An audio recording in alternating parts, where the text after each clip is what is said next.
গত ২৪ ঘন্টায় সারা দেশে ৫ শিশু ধর্ষণ ও হত্যার শিকার হয়েছে। এসব ঘটনায় আগের তুলনায় বেড়েছে হত্যাসহ হিংস্রতার মাত্রাও। একে শুধু হত্যা নয়, বরং নারী ও শিশুর বিরুদ্ধে এক ধরনের জেনোসাইডাল কিলিং হিসেবে মনে করছেন ধর্ষণ নিয়ে গবেষণা করা মানবাধিকার বিশ্লেষকরা।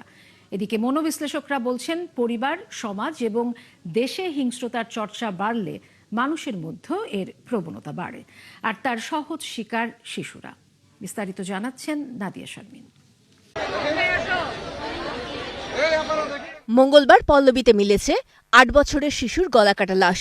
এ ঘটনায় স্বীকারোক্তিমূলক জবানবন্দিও দিয়েছে প্রধান আসামি ও প্রতিবেশী সোহেল রানা। রামপুরায় এক মাদ্রাসায় বুধবার মিলেছে ১০ বছরের ছাত্রের ঝুলন্ত লাশ। উভয় ঘটনাতেই আসছে ধর্ষণের অভিযোগ। আবার সিলেটে ৪ বছরের শিশুকে ধর্ষণ চেষ্টার পর হত্যার ঘটনায় অভিযুক্ত আটক হয়েছে। নাটোরে ৬ বছরের শিশু এবং ঠাকুরগাঁওয়ে ৫ম শ্রেণীর এক ছাত্রী ধর্ষণের শিকার হয়েছে। এভাবে গত ২৪ ঘন্টায় শিশুর প্রতি এত সহিংসতা আলোচনার ঝড় তুলেছে। আবার মহিলা পরিষদের পরিসংখ্যান অনুযায়ী ২০২৫ সালে ৭৮৬ জন নারী ও কন্যা শিশু ধর্ষণের শিকার হলেও এবছর ৪ মাসেই সেই সংখ্যাটা দাঁড়িয়েছে ১৭৮ জনে। সাথে এবছর ভয়াবহতাটাও বেড়েছে বহুগুণে। ধর্ষণ চেষ্টার পর গলা কেটে হত্যার সংখ্যাও বাড়ছে। কিছুই চাই না, বিচার আপনারা করতে পারবেন না। আপনাদের এই ধরনের কোনো রেকর্ড নাই। এটা বড় যুবক ১৫ দিন, এরপর আরেকটা বড় কোনো ঘটনা পড়বে, এটা তলে চলে যাবে, শেষ। দীর্ঘ সময় ধরে ধর্ষণ নিয়ে গবেষণা করা মানবাধিকার কর্মীরাও বলছেন, পরিস্থিতি যাচ্ছে অসহনীয় পর্যায়ে।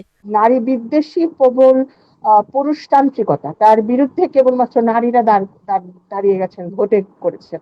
সেই নারীকে একটা আইয়ামে জাহেলিয়াতের যুগে নিয়ে যাওয়ার জন্য এই গণহত্যা হয়েছে। এটা হচ্ছে লিঙ্গীয় পরিচয়ের বিরুদ্ধে গণহত্যা। স্ট্রাকচারাল ভায়োলেন্সও বর্তমানের যে ধর্ষণ বাস্তবতা, এটাকে বোঝানোর জন্য আমার কাছে ক্ষুদ্রতর প্রত্যয় বলে মনে হয়।